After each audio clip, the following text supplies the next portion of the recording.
श्री नंद गोपाल गुप्ता नंदी जी,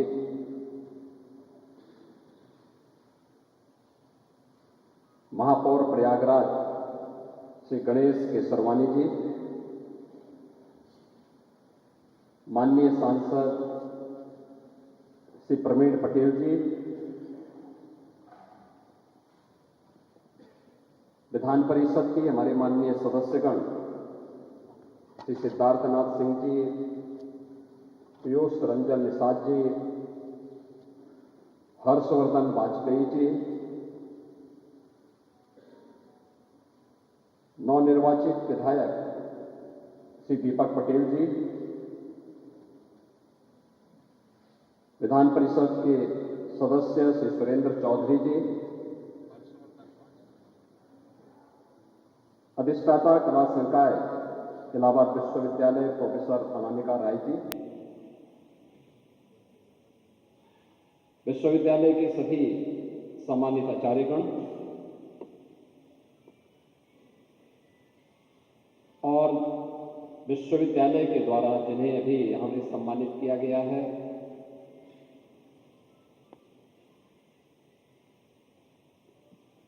हिंदी जगत में जिन्होंने अपनी लेखनी के माध्यम से अपना एक अलग स्थान बनाया है, ऐसे डॉक्टर कुमार विश्वास जी और उपाधि प्राप्त करने वाले सभी मेरे प्रिय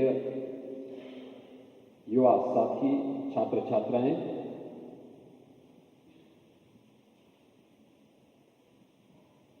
ये मेरे लिए अत्यंत आनंद की अनुभूति का क्षण है जब प्रयागराज की पावन धरा पर इलाहाबाद विश्वविद्यालय के इस 136वें दीक्षांत समारोह के अवसर पर मुझे आप सबके बीच में आने का अवसर प्राप्त हुआ और अपने इन युवा साथियों को उनकी उपाधि प्रदान करने के अवसर के साथ ही हिंदी के प्रति सम्मान व्यक्त करते हुए श्री कुमार विश्वास को विशेष मानद उपाधि से भी सम्मानित करने का अवसर प्राप्त हुआ है। मैं इस अवसर पर उपाधि प्राप्त करने वाले सभी ऊर्जावान युवा साथियों को, यशस्वी प्रधानमंत्री नरेंद्र मोदी जी के विजन के अनुरूप माननीय मुख्यमंत्री योगी आदित्यनाथ के प्रगतिशील नेतृत्व में अविस्मरणीय यादों के साथ संपन्न हुआ प्रयागराज कुंभ 2019 जैसा कीर्तिमान बनाने के लिए महाकुंभ 2025 के सफल आयोजन को तैयार है कर्म योगी सरकार। स्वच्छ महाकुंभ, हरित महाकुंभ के अनुरूप पौधरोपण, पार्कों का जीर्णोद्धार एवं सौंदर्यकरण के विभिन्न कार्यों से महाकुंभ में आने वाले पर्यटकों को होगी विशेष अनुभूति। कूड़ा प्रबंधन, ठोस अपशिष्ट निस्तारण और पॉलीथीन फ्री महाकुंभ के लिए बनाई गई है विशेष कार्य योजना। श्रद्धालुओं की सुविधा के लिए 1,45,000 शौचालय का कराया जा रहा है निर्माण। सौंदर्यकरण और मेला थीमेटिक लाइटिंग के कार्यों से कुंभ नगरी प्रयागराज को मिला है नव्य स्वरूप। मानवता की अमूर्त सांस्कृतिक धरोहर महाकुंभ 2025 में अमृत स्नान का पुण्य कमाने आओ चलें महाकुंभ।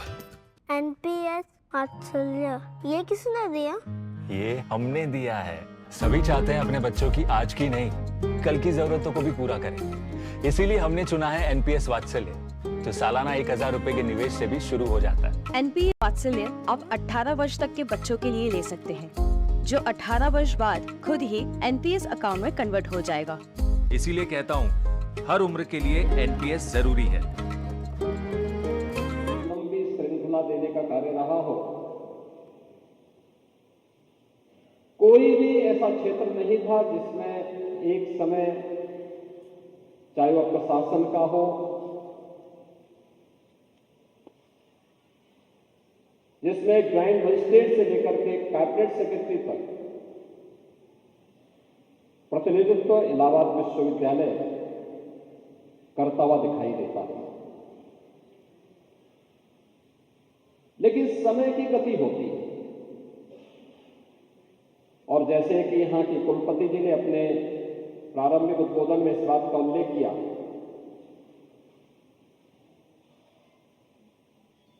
क्या कभी इलाहाबाद विश्वविद्यालय ने इस बात का चिंतन किया कि कौन सी ऐसी परिस्थितियां हैं,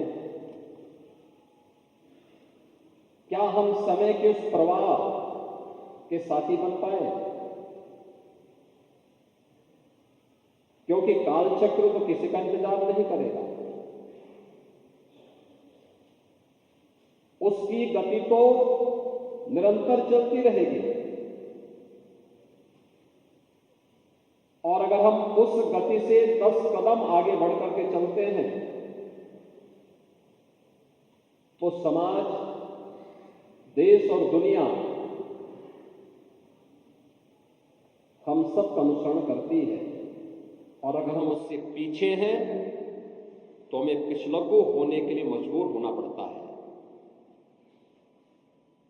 ये व्यक्ति पर निर्भर करता है कि वह अपनी गति को समय के प्रवाह के साथ आगे बढ़ाने का कार्य कर रहा है और उसको अपना अनुसरण करने के लिए मजबूर कर रहा है, या फिर उसको पिछलग्गू बन करके अपने को पिछड़ा घोषित करना है। और कहीं ना कहीं इसी द्वंद्व का शिकार इलाहाबाद विश्वविद्यालय कहीं अवश्य बना होगा। लेकिन इन सभी विपरीत परिस्थितियों और झंझावतों के बीच भी इस विश्वविद्यालय ने इस चुनौती का सफलतापूर्वक सामना करते हुए आज फिर से उस प्रतिष्ठा को प्राप्त करने की अंतः वेदना को महसूस किया है और फिर से अपने पुरातन गौरव को स्थापित करने की जो तड़प है, मैं विश्वास के साथ कह सकता हूं कि इलाहाबाद विश्वविद्यालय अपने पुरातन गौरव को अवश्य प्राप्त करेगा, इसमें कोई संदेह नहीं है।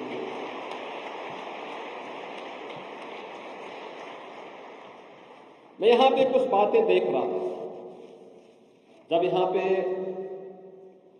विश्वविद्यालय के माननीय कुलाधिपति दीक्षांत उपदेश दे रहे थे। मित्रों, जब हम लोग दीक्षांत उपदेश की चर्चा करते हैं तो ये केवल दीक्षा का अंत नहीं है, एक नूतन शुरुआत होती है। और ये नूतन शुरुआत एक नए जीवन में प्रवेश करने की, और ये पहली बार नहीं है। हमारा देश तो भारत है, इसका मतलब ही है ज्ञान में रत रहने वाला देश। ये प्रयागराज है, दुनिया की सबसे प्राचीन गुरुकुल इसी प्रयागराज में महर्षि भारद्वाज के द्वारा स्थापित की गई थी। उच्च शिक्षा का केंद्र कैसे होना चाहिए, प्राचीन भारत ने दुनिया को दिखाया था। याद करिए, आज से 3500 वर्ष से पहले और 5000 वर्ष के बीच का वह कालखंड, जब दुनिया के सर्वश्रेष्ठ दार्शनिक ग्रंथ के रूप में भारत की ऋषि परंपरा ने उपनिषदों की रचना की होगी, और उसी उपनिषद की कुछ पंक्तियां हमारे गुरुकुल में दीक्षांत उपदेश के रूप में अंगीकार की गई, जिसे हम तैत्तिरीय उपनिषद के रूप में बोलते हैं कि सत्यम वद धर्मम चर स्वाध्यायान्मान प्रमद सत्यान प्रमादितव्यम धर्मान प्रमितव्यम कुशलान परमितव्यम भूतेन प्रमितव्यम। यानी इन सभी बातों का उल्लेख करते हुए देव पितृ कार्याभ्याम न प्रवितभ्यम मातृ देवो भव, पितृ देवो भव, आचार्य देवो भव, अतिथि देवो भव, ये तैत्तिरीय उपनिषद का वह दीक्षांत उपदेश है जो हमारे गुरुकुलों में आज से नहीं हजारों वर्षों से अपनी शिक्षा पूर्ण करने के बाद एक नए जीवन में प्रवेश करने वाले छात्र को प्रदान किया जाता था। यानी कि सत्य बोलना, धर्म का आचरण करना, स्वाध्याय में परमात्मा करना, सत्य से न हटना, धर्म से न हटना, कुशल कार्य में परमात्मा करना,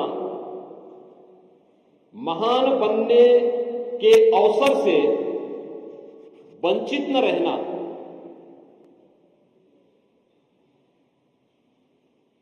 माता पिता के प्रति सम्मान का भाव रखना, देव और पितरों के कार्यों से अपने आप को परमात्मा करना,